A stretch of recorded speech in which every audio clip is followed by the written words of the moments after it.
करते थे। ठीक, इसी तरह जो है सूरा नंबर 109 सूरह जो है अल काफिरून, इसकी फ़ज़ाइल भी देखते हैं।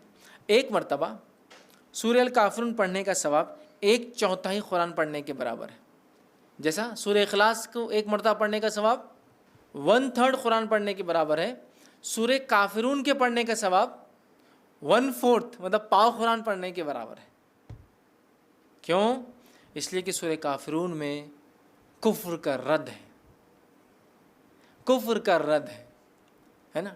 मतलब हम जिन चीज़ों की इबादत अल्लाह के अलावा दुनिया में होती है सब का इनकार करते हैं और कहते हैं कुल या अहल काफिरून ला अबुदु मा ताबुदून, मैं उस चीज़ की इबादत नहीं करता हूँ जिसकी तुम इबादत करते हो। समझ? तो हम क्या कर रहे हैं? डिनाइल कर रहे हैं, इनकार कर रहे हैं उन तमाम चीज़ों की जिनकी इबादत अल्लाह के साथ या अल्लाह के अलावा होती है दुनिया में अंदर की।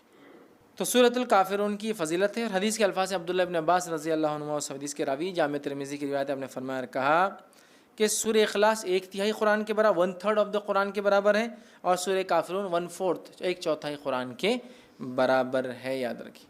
तो यहाँ इसकी फ़जीलत आती है। इसी तरह जो एक फ़जीलत इसकी जो आती है वो ये है कि रिवायत के अंदर ये अल्फाज है कि नबी अकरम सल्लल्लाहु अलैहि वसल्लम की खिदमत में जो है फरवाह बिन नौफल रज़ी अल्लाह अन्हु हाजिर हुए और कहा अल्लाह के रसूल सल्लल्लाहु अलैहि वसल्लम मुझे कोई ऐसी चीज़ बताइए जो मैं सोते वक्त पढ़ूँ, सोते वक्त जो चीज़ मैं पढ़ूँ। तो नबी अकरम सल्लल्लाहु अलैहि वसल्लम ने फरमाया कुल या अय्युहल काफिरून पढ़ो, ये शिर्क से बरी कर देती है। क्या करो? तुम कुल या अय्युहल काफिरून पढ़ो सोने से पहले, ये तुमको शिर्क से बरी करे। क्योंकि आप जो जो चीज़ें हैं जिनकी बात अल्लाह के साथ या अल्लाह के अलावा होती है उनका इनकार करते हैं। तो गोया एक आदमी सूरह काफिरून पढ़ के जब सोता है शिर्क से बरात करके, नफ़रत का इजहार करके सोता है कि मैं बरी हूँ जिन चीज़ों की इबादत तुम अल्लाह के अलावा, जिन चीज़ों को तुम एसोसिएट करते हो अल्लाह के साथ, मैं उनसे बरी होकर सो रहा हूँ। तो एक सहाबी को आपने फरमाया रात में सोते वक्त क्या पढ़ना चाहते हो? सूरतुल काफिरून पढ़कर तुम सो।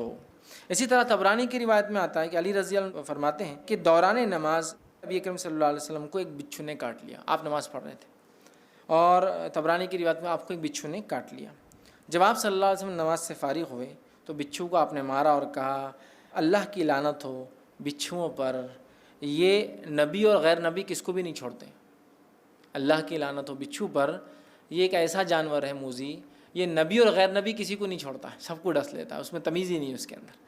फिर आप सल्लल्लाहु अलैहि वसल्लम ने पानी और नमक मंगवाया, ठीक, और दोनों को मिलाकर, पानी और नमक को मिलाकर उस पर मला, ज़ख़म पर उसको मला और साथ में सूरह काफिरून और मुअज़्ज़तैन पढ़कर दम किया। सूरह काफिरून सूरह नंबर 109 और मुअज़्ज़तैन सूरह नंबर 113 और 114 पढ़कर दम ज़ख़म पे दम किया, पढ़ के फूका उस पर।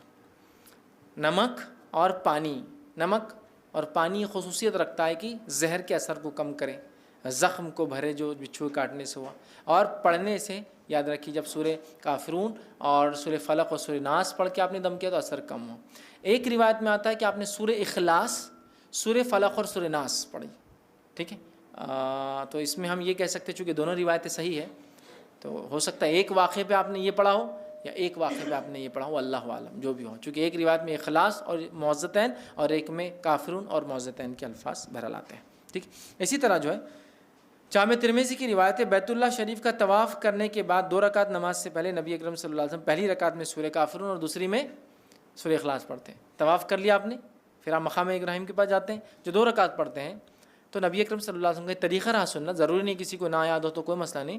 पहली रकात में सूरह काफिरून और दूसरी रकात में सूरह इखलास आप पढ़ा करते थे, ठीक है। तो इससे भी पता चलता है इसकी अहमियत। नसई की रिवायत है 3 वितर की नमाज में नबी अकरम सल्लल्लाहु अलैहि वसल्लम पहली रकात में सूरह आला 87 सूरह नंबर, दूसरी रकात सूरह काफिरून 109 109 और तीसरी रकात सूरह इखलास 112 नंबर का सूरह पढ़ा करते थे वितर में। 3 रकात वितर जब आप नमाज पढ़ते थे। आइए आगे बढ़ते हैं। सूरह नंबर 112 सूरह इखलास